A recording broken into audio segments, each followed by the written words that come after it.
Heyo! Here we are, game number 2 for our Dreamhack Open Group D best of 3 match. Let me introduce our players once again.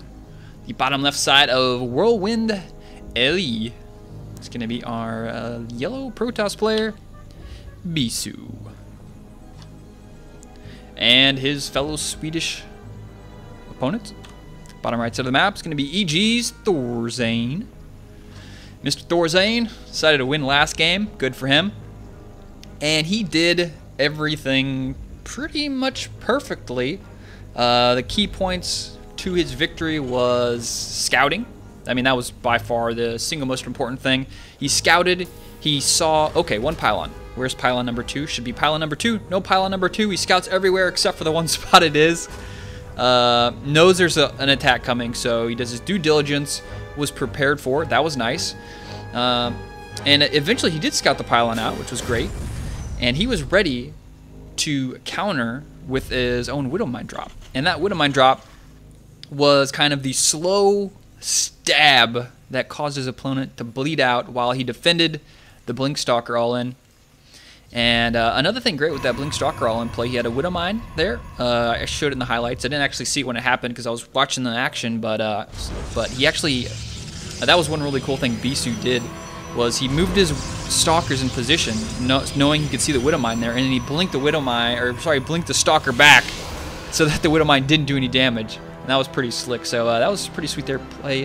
Pretty sweet play from Bischu, but wasn't enough. ThorZaIN dealt with the Blink Stalkers very well. He pulled, I think, almost every single SCV and all his Marines, and just kind of outnumbered those stalkers very well.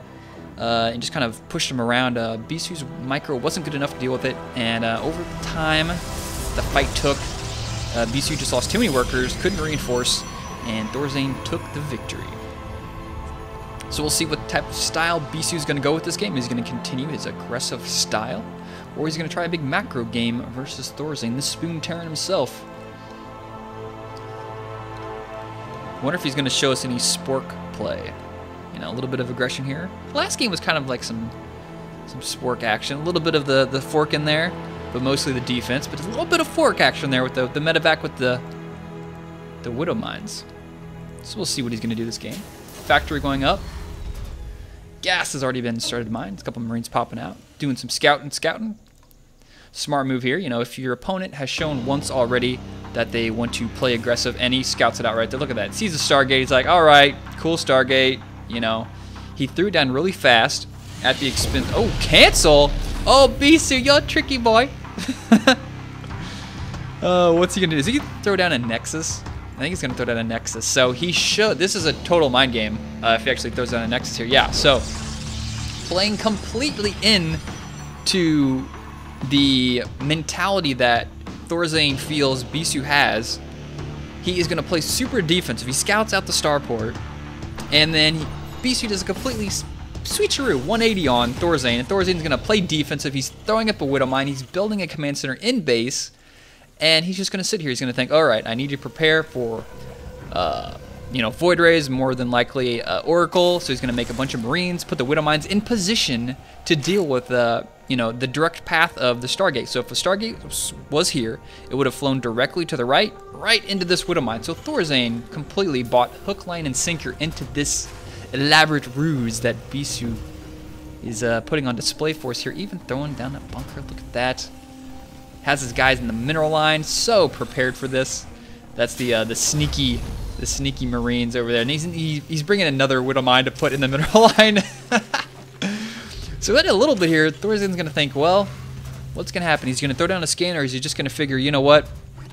The timing, it would have passed for even 2 Oracles to come out. So maybe scan, or just send out a Marine, send out an SCV to see what's going on here.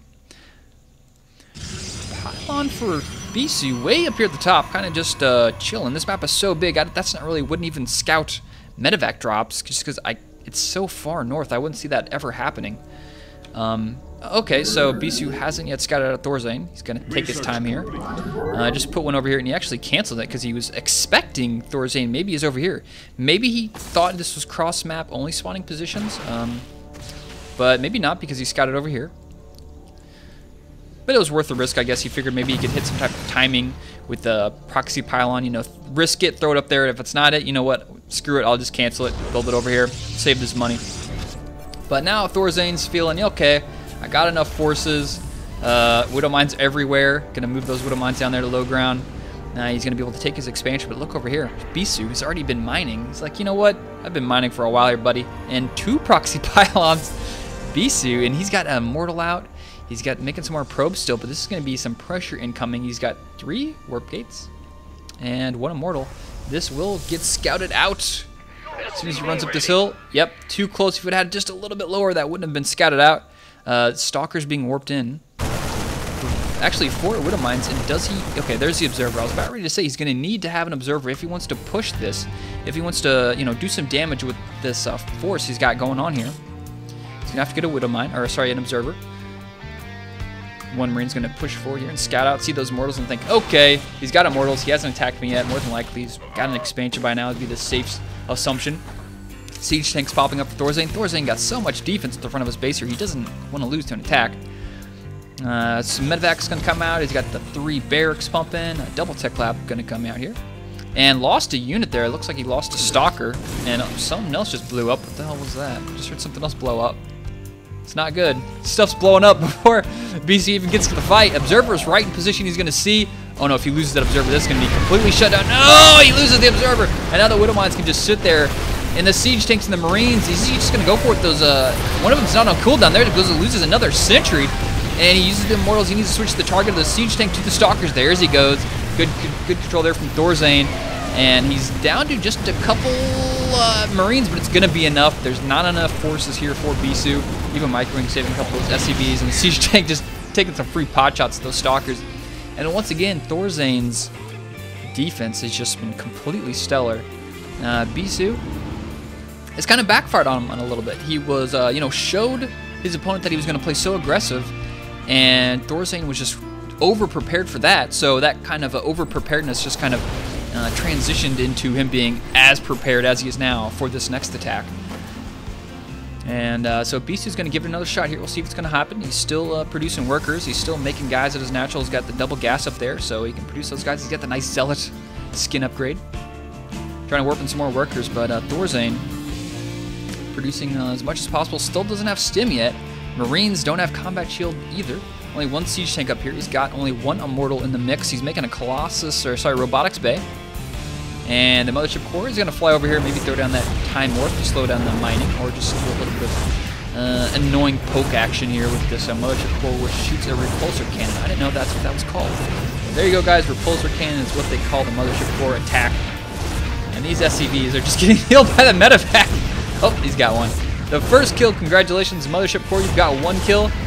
And this may be just Bischu trying to bait the Marines to come over here. And the second he sees the Marines to come over, maybe he was going to push in if all of them showed up. But playing it safe, maybe not. Maybe just waiting for those Colossus to come out. 2 more warp gates. Going to be coming out here pretty soon for some more reinforcements. And ThorZaIN now with 1 medevac is pushing a little bit forward, poking out, seeing, okay, force is still there. I don't want to go in on that. And the second Observer has showed up to the party. It's going to allow him to scout out his opponent's base, not to see anything too terribly important. Sees, you know, triple barracks. He's going to see the tech lab upgrades. He's going to see the upgrades working, both of them simultaneously. That's a big tell there. He knows right now there's no combat shield. Obviously, you can see that, and there's no stim.